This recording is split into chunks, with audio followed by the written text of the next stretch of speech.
Good afternoon, and welcome to the Conversation with Al McFarlane's Book Chat Thursday edition. I am W.D. Foster Graham, the book review editor for Inside News, and I will be your host today.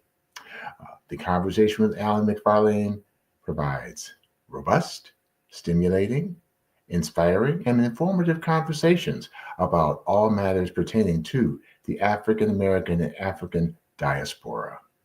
We are currently well on our way to 2,000 subscribers. So if you are enjoying our content, please like and share and subscribe to our channel. And today, since it is Black History Month, it is my great pleasure to introduce contributors to the anthology Finding the Voice Within. Because, hey, you think Black History Month, the role of Black women in our history and past and present is a powerful one. It always has been and it always will be. And in sharing our stories, because we are storytellers, is crucial, is an integral part of our culture. Because if we don't share our stories, someone else will, and it may not be accurate. So, that being said, I'd like to also make an announcement of an upcoming event on Saturday, February the 22nd, 2025. St. Peter's AME Church will be celebrating its 145th church anniversary. And to kick off the event is our second annual We Are Wordsmiths community literary event. It runs from 6 p.m. to 8:30 p.m. and St. Peter's AME is located at 401 East 41st Street, Minneapolis, Minnesota, 55409. So we will be featuring authors and poets who will be sharing their works and also selling their works, as well as jewelry by D. Michelle and artwork by Brother Vaughn Larry. And light refreshments will be served. So come on out and enjoy a literary feast. Now, to introduce our contributors for today's panel, Ebony Aya works at Macalester College as a program manager for the Jan Serrier Center for Scholarship and Teaching. She is a recent doctoral graduate from the University of Minnesota in curriculum and instruction with minors in cultural and teaching and African American studies. In her work, she focuses on the experience of Black women in higher education and centering African ways of knowing in our pedagogies. Additionally, she is the founder of the Aya Collective, a space that centers the expertise and experience of Black women in writing, and is the author of the published books Reconsidering Eve, Towards a Deepened Consciousness and Incomplete Stories on Loss, Love, and Hope, and recently launched Aya Collective's second anthology, Finding the Voice Within, and all books can be purchased at ayamediapublishingllc.com. Our next panelist, Sister Jaralyn Roberts, is a coach, writer, facilitator, and space holder who is passionate about using her own lived experience and gifts to hold space for others' healing, awareness, and self-discovery. She has facilitated many sessions and given talks around trauma healing, the power of self-discovery, and grief. She is also a leadership development professional that has trained, created, and managed leadership programs in both corporate and nonprofit sectors. Of all that she does, her favorite titles are wife and mother. She resides in the Twin Cities with her family, where she plans to continue investing in the healing, leadership, and liberation of others. And last but definitely not least is Sister Comfort Dondo. She is a passionate writer, speaker, and global advocate for women's healing. And as the founder of Fumulani, Minnesota African Women Against Violence, she champions survivor-led advocacy and culturally specific healing for gender-based violence survivors, particularly within African immigrant communities. And her work, deeply rooted in healing justice and cultural resilience, includes Finding the Voice Within with Aya Collective, a storytelling initiative empowering survivors. She is also developing a culturally specific workbook on child sexual abuse, prevention, and a self help journal for survivors, integrating traditional African healing methods with modern trauma recovery. Beyond writing, Sister Comfort is a recognized global advocate, speaking at United Nations forums and international conferences on survivor centered policies and holistic healing. Honored with the 2024 Women Lead Social Impact Community Leader Award, she continues to use storytelling as a tool for transformation, justice, and empowerment. Sisters, I welcome you to the conversation with Al McFarlane. Thank you. Thank you for having us here. Thank you so much. It is definitely my pleasure.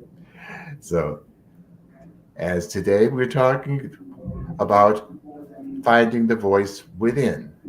And so, Sister Ebony, I will start off with you. Okay, I'm here. So, okay, so tell us, what is the inspiration behind the book, or say the anthology? So this is our second anthology. Aya Collective Publishing, formerly called Kinky Curly Theological Collective, got started in 2017. And as we started, my idea was to bring Black women together to write. And we did some initial performances in 2018 and published our first anthology, Let the Black Women Say Ashe, in 2022. And as we were publishing this anthology, I actually had a conversation with Mary Tyrus at Stride Publishing about the potential of bringing other Black women along to publish a second anthology, which is really how Finding the Voice Within was born, through a series of workshops that I did with Stride Publishing, leading them through my first book and workbook called The Gospel According to a Black Woman. And from that came this idea of wanting to put together an anthology. And so it was really just through conversation and collaboration with other Black women, other Black business owners, other Black writers who wanted to see a second book in writing and in print. So that's how it came to be, the idea of finding the voice within. The first book, Let the Black Woman Say Ashe, is about the affirmation that we give to each other. It's about how we validate each other as Black women and as Black people. And Finding the Voice Within is like about the internal validation and affirmation that we give to ourselves. I think so often we are looking for others to affirm us. And I think part of that is because we have been, as a people and as Black women, we have been criticized and put upon so much. And so we automatically begin to look and think for others to affirm, validate, speak life into ourselves. And Finding the Voice Within is about us actually taking the responsibility to do that for ourselves, how we are going to affirm, how we're going to validate, how we're going to lift up our own person so that we can be a blessing to other people and affirm and validate them as well. But that was how the book got started. And indeed, that's something that's, hey, if it whatever's showing up in us is going to show up around us. Would you agree? Absolutely. And the thing is, those these are we have all these unique voices, and say in the present environment, putting in that's something that refuses to be silenced. It won't be silenced. And it won't be silenced. Hmm. It absolutely won't. We've come too far, too far, been through too much to Yes, allow ourselves in this moment, in spite of all of the crazy things that are happening, to be silenced. We won't be. We refuse to be. exactly. So now, when you're talking about finding the voice within, as the founder of Aya Collective, you know, when was it founded and how did it come to be? So it was founded in 2017. I was a part of a healing fellowship with the local Black activist and healer, Dr. Joy Unlimited. And I remember having this project that I needed to do through her fellowship about putting a business plan together to bring people through a process of healing. And then I did it, and I sat on it for a while because I'm like, well, I don't know if this idea of bringing Black women to write will resonate with anyone else. But then, as God would have it, I got a second fellowship through the Cultural Wellness Yeah. Center for the Yes. Change Network of Minnesota that allowed me to actually put some skin and meat to this idea that I had. And so with just a small amount of money, I gathered 12 women together over the course of a year where we studied and wrote together. And so it was really other activists, other businesses, other Black people who saw the need for what I was doing, so to say, and invested in it, even if they didn't really realize that they were investing in it. But I want to give credit to where credit is due. I don't think we would be where we are right now as a collective without Dr. Joy's work or without the Cultural Wellness Center's work, because both of those organizations really helped me think about how I was going to move this work forward.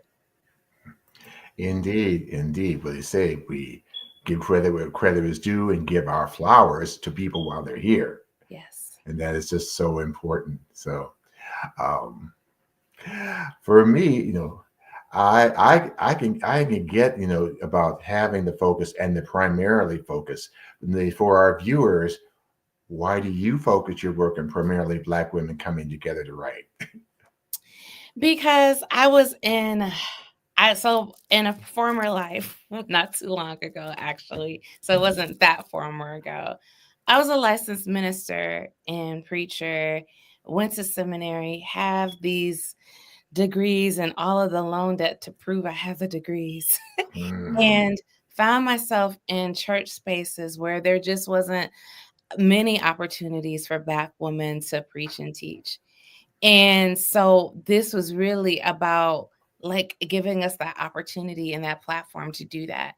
And so I found myself blogging a lot, and I found myself wanting to preach. And I remember one time I was at this church, not the church I was attending, but another church. I won't say the name or the location so that you won't mhm. get it. The Yeah. pastor asked me, I will say that the pastor was white though. The pastor asked me to send him my sermon in advance. And I sent him my sermon. And he said that my sermon wasn't theologically fit for his congregation. And I went on to publish this series of blogs. I expanded the sermon, went on to publish these series of blogs that ended up getting me the opportunity to teach at Bethel a couple of times. And Mhm. so I really don't think it was my sermon. I think it was the pastor and him feeling some type of way. But I wanted to create a space for Black women where we didn't have to do that checking anymore, where someone wasn't surveilling and monitoring and watching our work and not giving us a space and platform to preach and teach or just write, because it's really not about it's not a theological organization. We started that way, but it's really about spirituality and creativity. I didn't want no one blocking us. I wanted us to be able to be as free and expressive as God has created us to be. And so I centered it on Black women because I know, like me, other Black women have been routinely silenced, not just in congregations, but in workspaces, in community spaces, in home spaces, in so many spaces. And so I wanted to create a space where we didn't have to worry about the silencing or the lids that people put upon us because of their own insecurities. I wanted us to be free. And in doing that, I wanted us to be clear about how we can partner with other organizations as needed. But I wanted to be unapologetic about my commitment to Black women. That I've had to bump heads with people around that from time to time who were like, well, why don't you make it BIPOC? Why don't you make it all women? Why don't you make it all Black people? All wonderful ideas, right? Like all of those ideas are wonderful. But when do Black women actually get to name and create a space that we're saying we're going to just be for ourselves, not to separate from other people? That's what Alice Walker says In Search of Our Mother Gardens. It's not so that we can separate. It's actually, we're doing this so that we can be better, so that when we do come together collectively in coalitions and collaborations, we've actually done the work to be here. And so that's why we focus on Black women. And I've had to maintain that. We're unapologetic about it. And then we partner in some really amazing ways with other organizations whose audience and focus is a little bit bigger. And it just really makes for really nice collaborations and partnerships. I also come from a nonprofit background before getting into higher ed, and I learned really quickly what lane I want to be in. And this is the lane, this is the work. And other people have other callings, and I'll partner with those people in those callings. But this is what I'm going to focus on. Thank you, thank you, thank you, because you just spoke to something that's always been with me. Uh, one of my um, one of my authors that always inspired me is Toni Morrison. Mhm. And when she says, if there is a story you wish to read and it hasn't been written yet, then you must be the one to write it. And she was questioned about her focus and her focus when her writing was, and her answer was just this: I write to Black women, and if other people like it, that's okay. She was definitely unapologetic about that fact. And so, Absolutely. And I feel like Black people, we in this country, we have not always been able to do that. And so when we do it, people get in their feelings. mhm. The affinity spaces, people get in their feelings. People are in their feelings about DEI because, like, how dare you carve out a space, resources, time, opportunity just for you? And people will say that's reverse racism, that's racial discriminatory. No, it's actually strategic and it's absolutely necessary. But, people have different opinions about it. But we keep doing what we're gonna do. There you go. There you go. And say, and that being said, because think you're not only a contributor as the founder, but a contributor. And so, it's kind of, I know we have Sister Jaralyn and we have Sister Comfort. So, tell us about a lot of the other authors who are the contributors, who Yeah. they are, and what they're writing about. Sure. So I have the book right here in front of me, Finding the Voice Within. Shout out Yes. to Marcia Rowe for the beautiful cover design, Hmm. who is a local artist. Um, we have 13 contributors, 13 total contributors, and two women who wrote the foreword to the book. Sister Comfort, who is on the call, as well as Elder Samarit, um, who wrote and participated in the forward, and which was a beautiful gift to me. I asked them if they would be willing to participate, and they both said yes, very enthusiastically. And then the other 13 women, I would say we came together over a period of about 18 months. I sent out a call maybe in, I want to say, December of 2022, a call in December 22 for people to submit ideas for the anthology. We came together over the course of 3 times between February and July of 2023.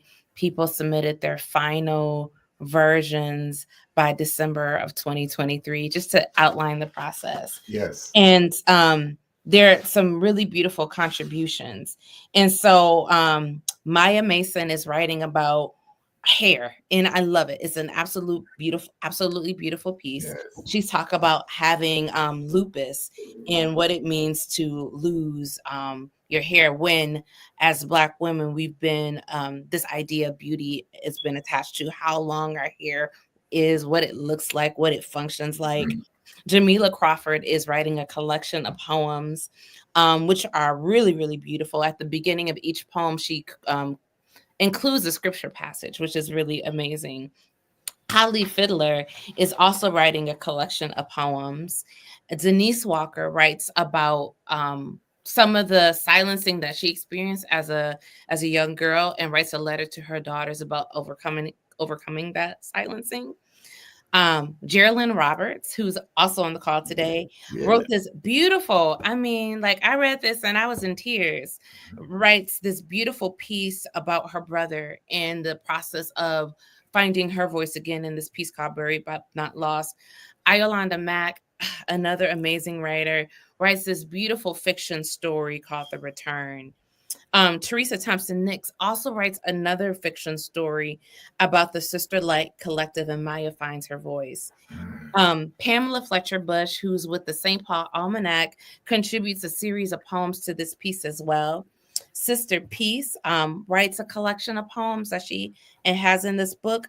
Joy Marsh writes this letter reflecting on her relationship with her dad called The Good Daughter.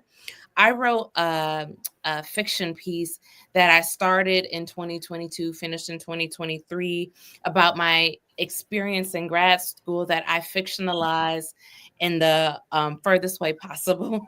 Like, there are elements of me that are here, and there are elements of other things that are here too. Uh-huh. We just wanted to communicate what that process is like for Black women trying to get their PhDs.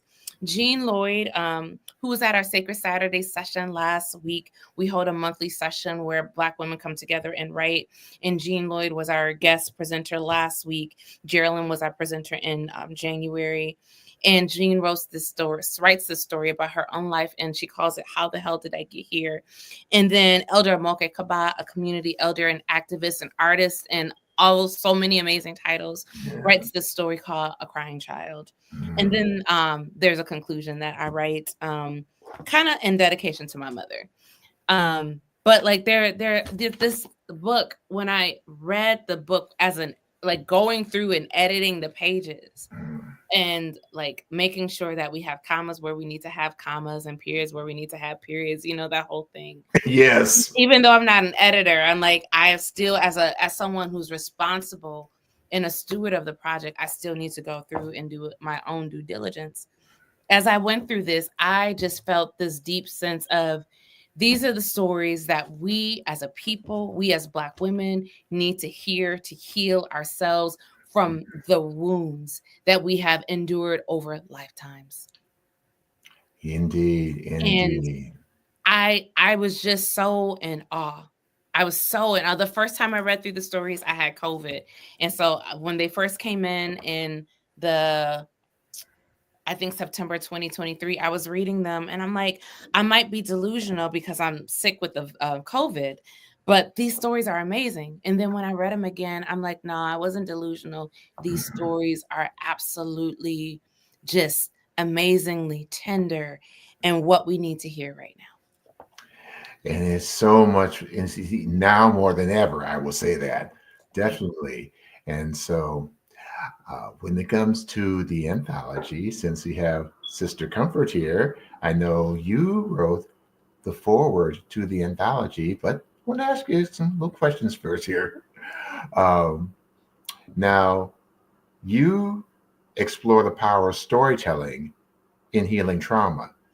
And that being said, how can reclaiming ancestral wisdom help both Africans on the continent and in the diaspora heal from historical and generational wounds? Because that is something that we all have gone through in some form or fashion.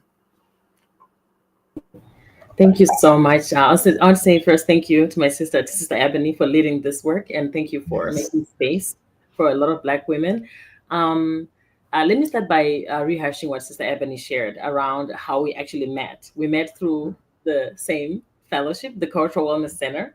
And I want to lift up the Cultural Wellness Center because the Cultural Wellness Center, for me, what it did was it decolonized my colonized mind as an African-born child who didn't understand that she was colonized. And when I realized that I was colonized, I also realized that the fight or the battle between the Africans on the continent and the African brothers and sisters whose ancestors were brought here over 4 decades ago was the same fight.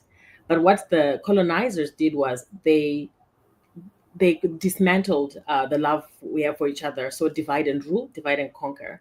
And so I use that as a background of how spaces like finding the voice within continue to be created by leaders like Sister Ebony as a way of actually dismantling that divide, and why I'm involved in that work. So back to your question, how storytelling is important in healing trauma is that our people, especially if you look at Black women, we have been put in this perpetual state of survival. One friend of mine who's a therapist says it is like you have a lion on your lap. So I grew up where there's a lot of lions. And when I have a lion on my lap, my brain is constantly fight, freeze, or fight, flight, fight, freeze. It's the limbic brain system. There's no creativity. A lot of Black women were never given the chance to just be. Even to rest is a luxury, right? And so when we're in that state, how can we reclaim our ancestral wisdom through storytelling? How can we even reclaim that time to just the Saturday mornings where Sister Ebony creates space for Black women to just write? That itself is an act of resistance in my world, of a first step to reclaiming ancestral wisdom. I really believe that in even in the writing process, as a writer myself, I've been able to go back and ask questions to my mother, or go back and ask questions to my grandmother. But again, I think that is a gift that I hope to share with a lot of Black women, because our community has been systemically denied of that gift. Because again, we are put in the matrix where we are constantly feeling like we have lions sitting on our laps, figuratively, Mm. and our brains are not in the space where, Sister Ebony, what? You want me to show up every Saturday morning for 2 hours to write? I don't have time for that. You hear that a lot. I don't have time for that. And it's not a disrespect when people don't show up. But I think for me, what I've realized is actually it's a systemic way of keeping us on this hamster wheel, so that we cannot even be with ourselves and reconnect with our bodies, so we can start to reclaim some of those ancestral wisdoms that we definitely need to heal the generational trauma. Yeah. You just gave me a very powerful visual. I'm sitting here thinking, lion on my lap. If I had a lion on my lap, I'd be freaking out. There would be no room for anything else. So, thank you for giving me that visual here. So, to get that perspective and stuff. And I see there's a quote you said, "I write what I like." Steve Biko said that. What does that mean to you? I was listening to Sister Ebony speaking and sharing, and how people get in their feelings, and that's one of the books that I was just reading for the third time, I think. And Steve Biko, despite apartheid, he said, "I'm gonna write what I like, whether you like it or not." So another act of resistance. So yeah, that's what that means to me. Mm. Definitely. And so, when I'm asking Sister Jaralyn, hi, Dad, I have a question for you. Yeah. Yeah. So, what your anthology is buried, not lost. So, what has been the biggest change you've made since Mhm. losing your brother?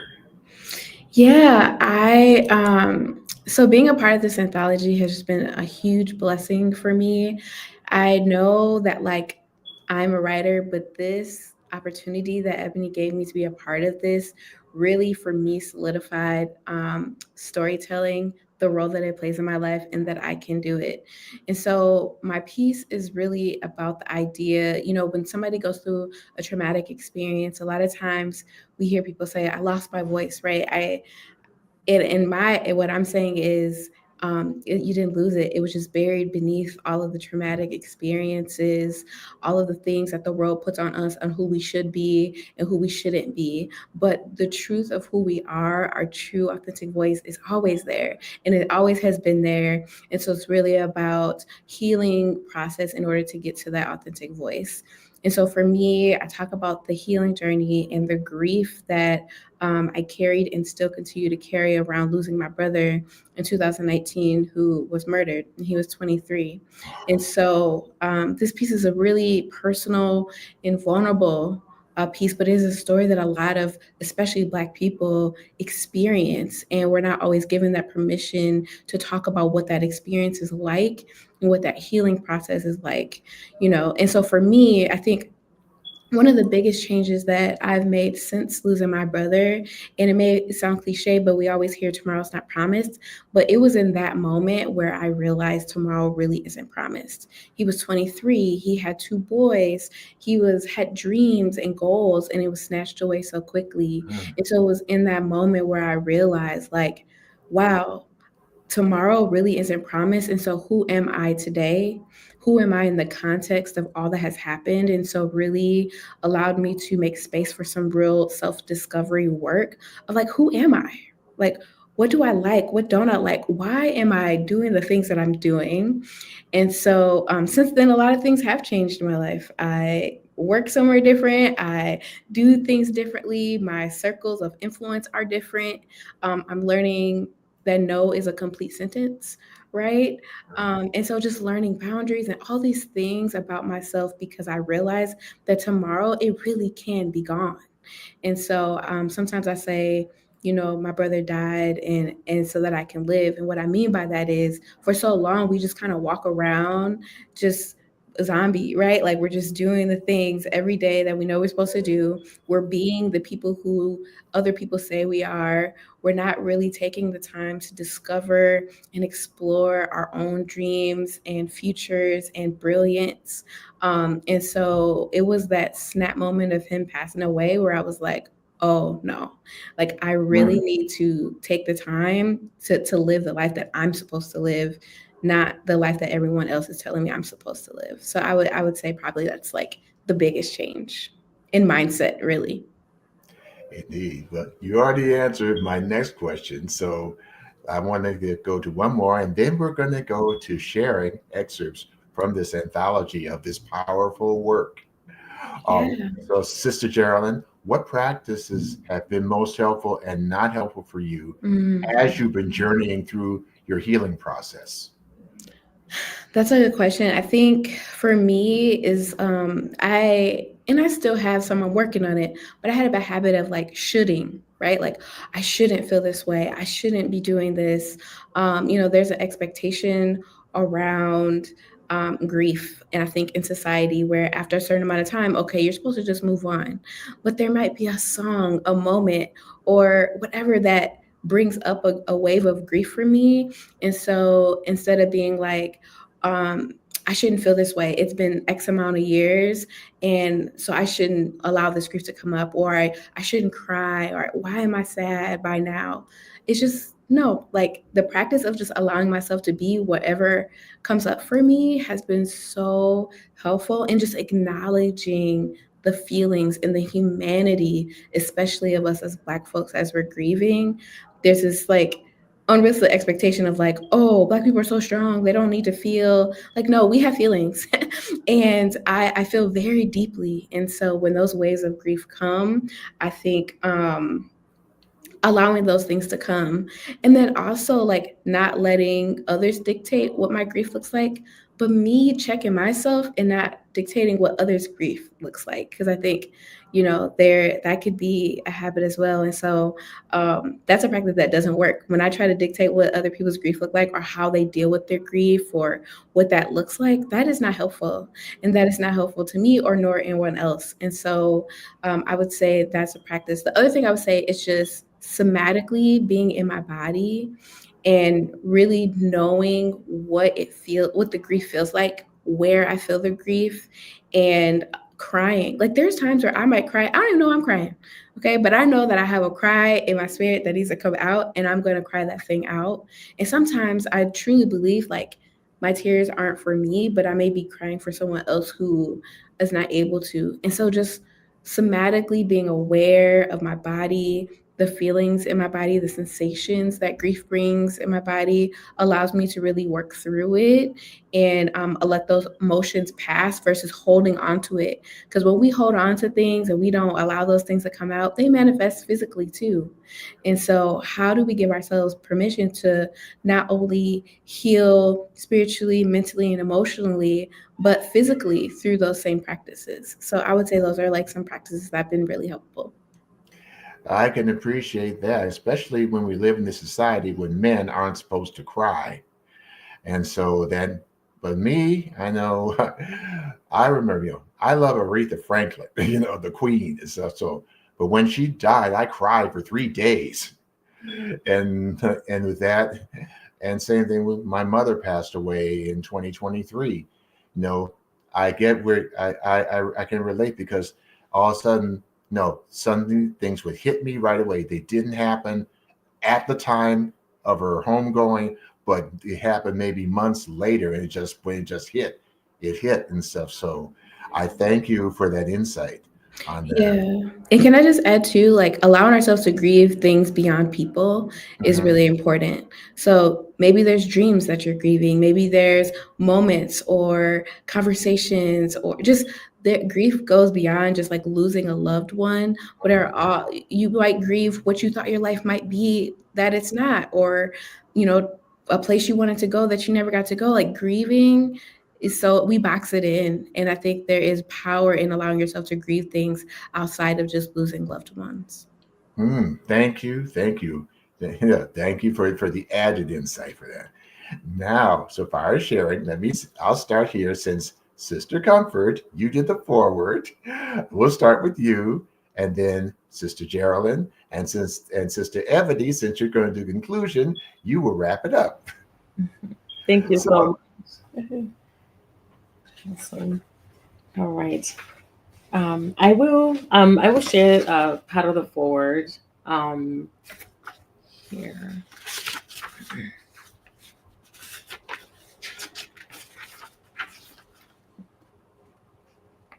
It's titled "The Sister Speaks." In the heartfelt anthology "Finding the Voice Within," the authors, through the lens of a poignant proverb in my mother's tongue, which is Shona, invited me into a world where the act of crying is not a sign of weakness, but a profound testament to the resilience of the human spirit. The proverb says, Mwana asingachemi anofira mumbereko, echoes through these pages as a reminder that a child who does not cry may bear the weight of his struggles in silence on his mother's back. I think that's it. That's a lot to what we're talking about. Um, as I was reading through these beautiful 13 stories, this was really hard for me to read because I could see each one of the sisters' stories in my own, vice versa.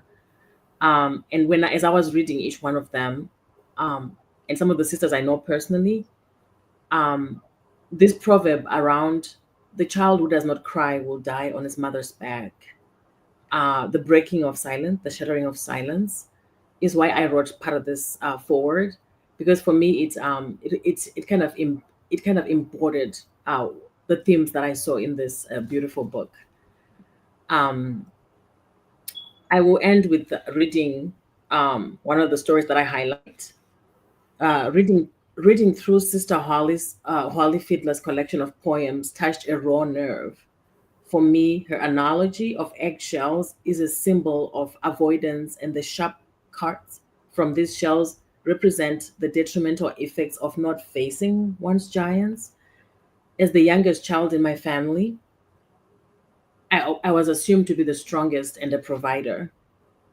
The struggles Sister Holly articulated on the pages spoke to me as I reflected on my experience. Ebony Aya's narrative, "She was always here," compelled me to break my silence for the first time and courageously challenge the stigma around mental wellness. In sharing their collective stories, the authors unveiled a tapestry of vulnerability and strength. Their words are a powerful force that can encourage us to confront our own giants, embrace our tears, and acknowledge the resilience it takes to navigate life's challenges. So, as you embark on the emotional journey through finding the voice within, may you find solace, kinship, the courage to face your own silent cries. This anthology represents a collection of powerful women who, in penning their stories, have collected to their deepest truth and unearthed a process of healing that can inspire us all for generations to come. Thank you. thank you, thank you, thank you, Sister Comfort. Sister Geraldine. Yes. So the piece that I'm going to read from my section of the book is a little context. I detail out the day that my brother passed away, and now I'm talking about some life lessons that I'm learning through grief. And so this particular part is about peace. So peace is one of the concepts I learned during the season. In spite of feelings of anger, disappointment, hurt, pain, sadness, and grief in this season, there is still peace. I know this may sound confusing and have you scratching your head. It's even harder for me to understand and articulate. Even with all the tragedy, trauma, and drama deep down in my heart, I do feel a sense of peace that I can't explain. For me, I am convinced it is my faith that informs and sustains my peace. We all desire peace in the depths of our hearts, no matter what road we travel. We search so desperately to find it in places, other people, books, music, art, energy, movement, scenery, God, anywhere and everywhere. We are all knocking on the door, asking if there is a space where we can feel a peace that surpasses the brokenness of this world, of our circumstances, of our hearts. Many of us imagine that when we obtain this peace that seems impossible to grasp, that everything will be pleasant. We believe we will feel inspired, experience pure joy, become enlightened, and receive satisfaction of our life lining up with our believed and perceived purpose. Or maybe we imagine walking in nature, singing, and dancing freely without a care in the world. We imagine everyone in and out of our care circles is well and all the needs are being met. We all have an idea of what it means to have peace. But why does it seem so impossible to obtain?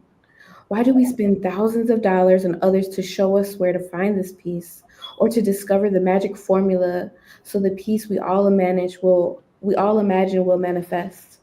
Or we lose hope in the existence of peace altogether because it seems like the shelf it sits on is too high for our reach, no matter how much help we try to get. Whatever belief or faith you subscribe to, I believe a change in mindset amid the pain will make space for peace we all desire. I'm discovering in this season that we get to have peace and pain, both and, not peace or pain, either or. Peace is not the absence of pain, but the ability to believe in greater hope and purpose in the midst of it. Peace exists in our understanding and in our hope despite our circumstances and the brokenness that shows up in our lives. I've begun to approach peace and reimagine what it looks like in the midst of my pain. I found that I need to stop searching for peace outside of myself, but instead see peace as a state of being that comes from a larger understanding of my purpose. I understand now that peace is not realized in the absence of pain, but it coexists with all of the emotions that come from living in a broken world. The peace we desperately desire doesn't exist in unreachable places, but among all the dreaded realities and truths about ourselves and our lives. We must face what we dread, but we often avoid working through so we may finally get the peace that lives at the center of healing, grace, and accountability. I encourage you to start the search for peace by not searching for it in external things. Instead, face yourself and work through the hard things to uncover peace that already is yours amid the pain.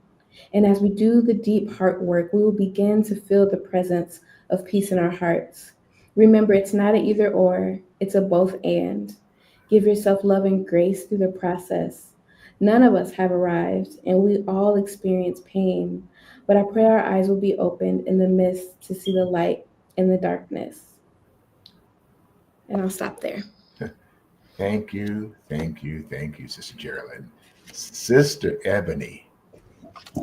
Yes, sir. So I'm going to be reading from the conclusion. And Jaralyn, I so appreciate what you said about grief before you read your piece.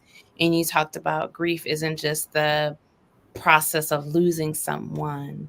In this piece, I'm talking about grief and grieving my mother who has dementia, and not just grieving the fact that she has dementia, but grieving the potential lost life with the way that she's lived over the course of her life.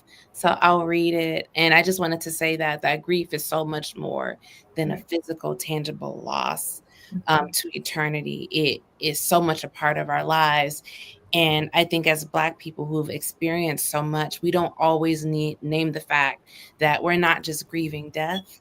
We are grieving all of the things that have happened and continue to happen that we don't always have names for.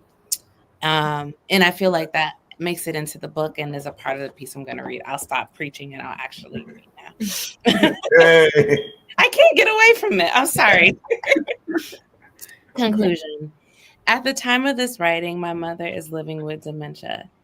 It's been about 2 years since her diagnosis, a 2-year journey fraught with complications, false starts, and so many other things in between. This is because caring for her has been quite the challenge, not only because we live in 2 different states, but because she has particular needs that I do not always know how to navigate. Care for her is just one part of the struggle for me.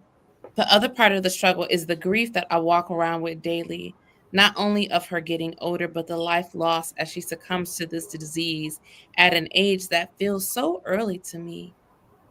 I do not want to compare her to others.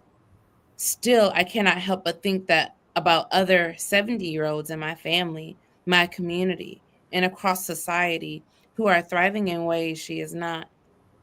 It doesn't feel fair to me that she, this woman I love so much, has to spend the rest of her life living this way, deteriorating with each and every passing day. My heart breaks daily over the prospect of placing her in a long term care facility. It feels more permanent and exacting than caring for her in her own home because I know that on the other side of that care facility is eternity. I just don't feel ready for that to be the case. I don't feel ready for my mother to enter eternity because parts of me still grieve the person that she could have been. I grew up watching my mother excel in her work, even though she only had a few college courses under her belt.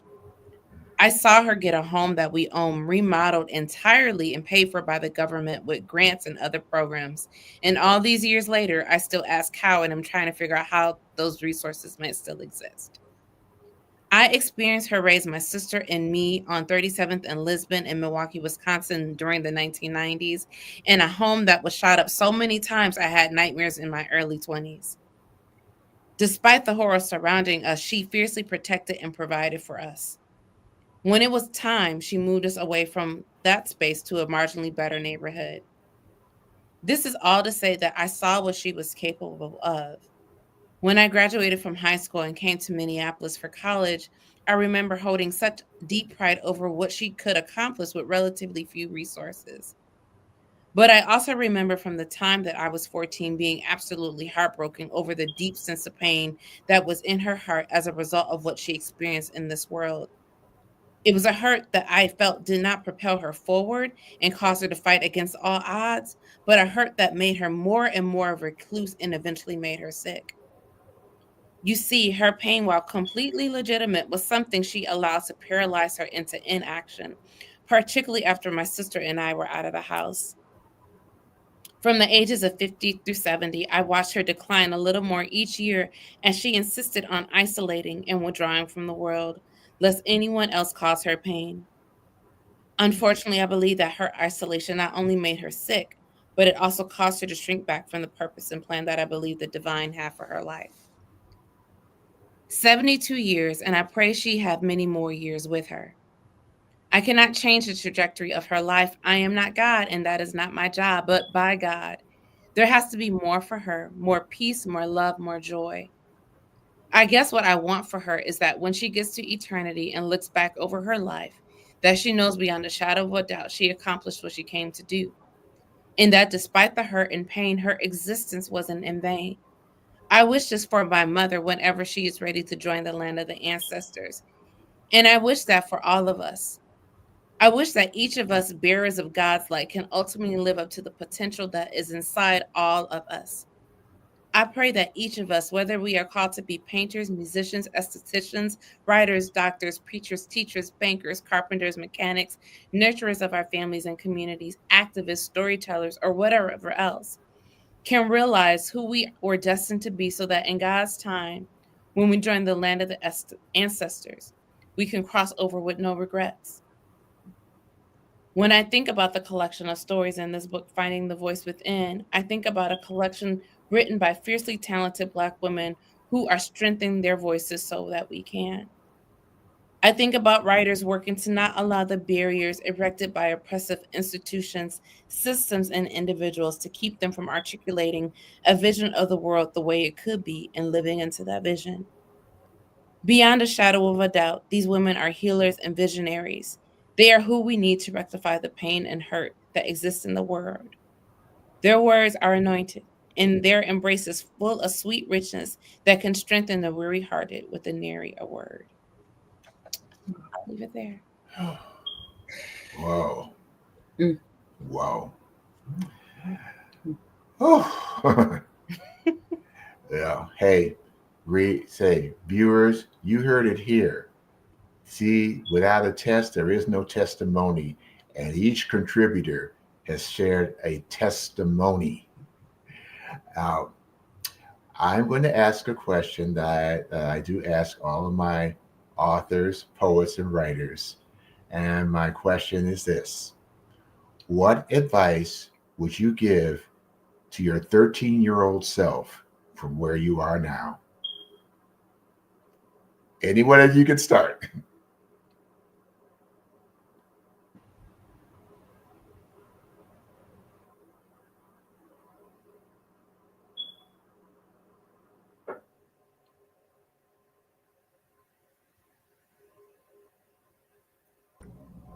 That's a really hard question. So for me, there's so many things I would say, but I think one of the things when I think about my 13-year-old self is that you are uniquely you, and you are here at this time for a reason. You are created with purpose, on purpose, for purpose. So don't try to be anyone else. I feel like I spent a lot of time trying to find my identity instead of leaning into my God-given identity. And so, yeah, just walk in your purpose and everything will work out. You'll find your way. Yes. Sister Comfort, Sister Ebony. I can go. I was trying to think where I was geographically at 13. I was in Zimbabwe, but everything in me wanted to run away from home because of some pain that was at home. And I think when I call back the 13-year-old self, I would say, um, you can't really run away from your shadow. Um, you have to revisit that part of you that where the pain was, and bring it back to you. And I think the other part that I would talk to my 13-year-old self is, learn to have more grace. Learn to have more grace with yourself. Lots and lots and countless numbers of having grace, failing, but continue to have a lot of grace and love for yourself, is what I would do to nurture my 13-year-old self. Because as a young woman, who came from a lot of competitive background, there was a lot of overachieving without grace, and not taking enough time to celebrate the accomplishments, but then heading on to the next accomplishment without the grace. So grace would be the theme for my 13-year-old self. Yeah. Thank you. Mm-hmm. Sister Ebony. So when you asked that question, tears welled up in my eyes. 13, 14 was hard for me. It was super, super hard for me for various reasons. And so I don't know if I have advice for my 13-year-old self, but what I would tell my 13-year-old self is that you are loved. Fiercely, unequivocally loved. You are loved, you belong, and you are accepted. I would want my 13-year-old self to know that, and the piece about grace, yes, but that you are loved. And you don't have to carry other people's pain to prove that you are loved. I was carrying a lot of people's stuff that I had no business carrying. So I guess maybe the advice is put that shit down. That's not yours. Yeah. But survival mode, right? 13-year-old. We're trying to survive this world. Mm-hmm. And so we don't realize that it's not your job to carry other people's emotional baggage. That you start trying to figure out your hormonal stuff. Like you do that and put that other stuff to the side. And so, but I think on top of that you are so loved. You are loved. Yeah. Amen. Amen, Mm-hmm. Sister Ebony. Thank you. And that's when I think about this anthology and stuff. Well, after I read it, I'm a guy who loves to read, and I won't stop till I get to the end, cover to cover. But then this proverb came to my mind, so I'd love to have each your individual take on it. And it says, "Until the lion shares its side of the story, the tale of the hunt will always glorify the hunter." Mm-hmm. So, what's your take? I'll start. So I'm from Milwaukee. I love Milwaukee, but I'm never moving back to Milwaukee. That's how I feel about it. And years ago, this man named Matthew Desmond wrote this book called Evicted about Mm. for like housing in Milwaukee. And in order to do it, and foreclosure in these Black women, predominantly Black women, so he profiles the Black side of Milwaukee and the white side of Milwaukee to tell this story. And I remember seeing, and it's such a fabulous book. But one of the things that I remember feeling as I was reading and then had an opportunity to hear him speak is like, we've been saying these stories for years. We've been telling these stories for years. And it took someone white with a PhD in sociology for the stories that Black Milwaukeeans have been telling about housing to be heard, and it hurt. And I think it was one of the other things that continued to reify the reasons why I wanted to start this company and why I focused on Black women telling our own stories in my research, because there are going to be white guys with PhDs or some other credential, like all of these different fields that were founded that come and study the Black people without us given the opportunity to tell our own stories. It makes me, so you opened up a can of worms, this quote. So when I think about W.E.B. Du Bois and Mervo Herskovits, and Mervo Herskovits is this Jewish guy who was writing about Blacks in the time that W.E.B. Du Bois is writing about Blacks. Comfort, remember this class where we learned this piece all these years ago in this class that we were taking at the same time at the U. Yep. And Mervo Herskovits has gets funding to write about Black people. Yep. W.E.B. Du Bois has to go to Ghana to write about us and dies in Ghana. So when I think about the lion, like, this is the whole reason I do this work, because there are too many people who are not us writing about us. And I don't mean that they're being full of deceit and maliciousness, because like I said, Matthew Desmond's work is great. Mervo Herskovits' work is great. But it's not us. It's not us taking the time to write and to pen. It's not us whose stories are being bought en masse. It's not us whose stories are being validated as truth. And so for me, that's why I do the work I do. I'll keep going, but I will stop so that other people can answer this question. But you can see you struck a nerve with your question. Okay. Well, I think about that things when I'm writing my own novels that say, no, hey, I'm gonna be a lion. Yes. And I have lionesses right here on the show. Does either of you want to add to that? Yeah, I could just add too. In my piece, I also talk about, like, it's about perspective, right? And everybody has their own side of whatever story, and only having one side is never going to be the complete story. And so I have this line in my piece that talk about, I'm going to be the villain in someone's story, and I just have to be okay with that, right? And because I spent so much time doing things that I didn't want to do so that other people would see me as like the good person, right? And I was terrified of being the villain in somebody's story. But the thing is, like, people are going to make and share their side of the story or what they believe the truth, regardless of what I do and regardless of what I try to bend myself and break myself and all these things to fit so that I'm looked at in this beautiful light in everyone's story. And that's just not going to be the case. And so I'm coming to a point where, like, I might be the villain in someone's story. Everybody's not going to want to, people are going to misunderstand you because they are determined to misunderstand you. And that's just is what it's going to be. And so as I lean more into that, I am becoming, one, more comfortable telling my own truth, but two, being comfortable being not everybody liking me. And that's okay. That's okay. Mm-hmm. Okay. Sister Comfort. Okay, so I'm going to share a story about a real lion. A few years ago, I interviewed a beautiful sister. Her name is Tendai, and she was attacked by a lion while she was coming from fetching firewood, carrying a baby on her back. I'll shorten the story for the sake of time. Tendai survived the lion attack because she used some of her ancestral wisdom that her great grandfather, who was a hunter, had taught her. That number one, if you meet, and I grew up hearing this as well in Africa growing up, if you meet a lion, God forbid, you have to look them straight in the eye, Mhm. because when they look into our eyes, they see fire, just like we see fire in their eyes, so that terrifies them.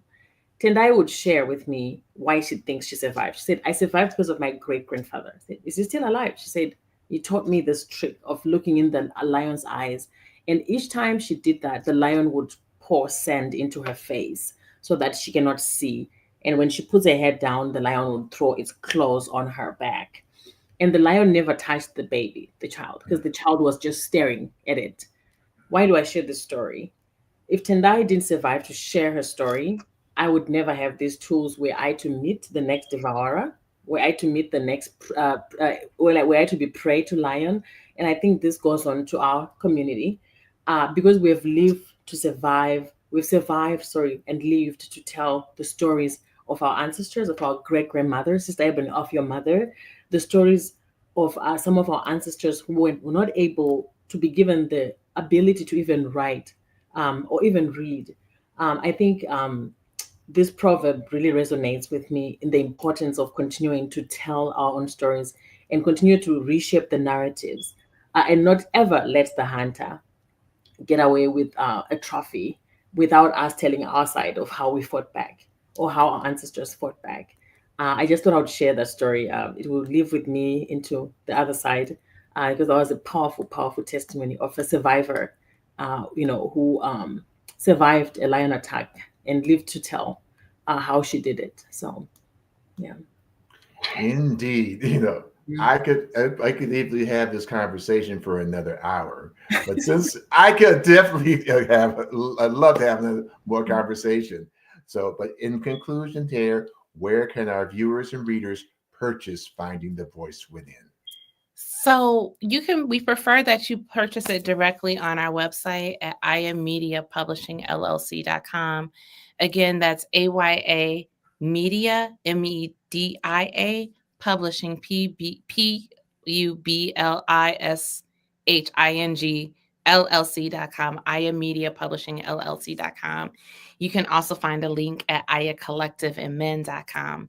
And so, I mean, you could purchase it on Amazon if you want, but it does cut our profits and how we're able to share those profits with the writers and the community. So we prefer that you publish it get it on our website. You can also, if you're local in Minneapolis, pick up the book at Strive Publishing, which is downtown on Nicollet Avenue. So those are the two places. Buy it online at our website, iamediapublishingllc.com, or get it from Strive Publishing. Those are the two best ways to purchase the book. Thank you, thank you, thank you. I want to thank you, Sister Ebony, Sister Jaralyn, and Sister Comfort, as part of the Aya Collective for today's show. I thank you for all of the voices that you bring and the authentic truths and healing that you share. Thank you so much for having us. I'm so honored. Yeah, thank you for inviting us to be here. Thank you. This is The Conversation with Al McFarlane on Book Chat Thursday edition. I'm W.D. Foster Graham, your host today, and we'll see you on the next go round.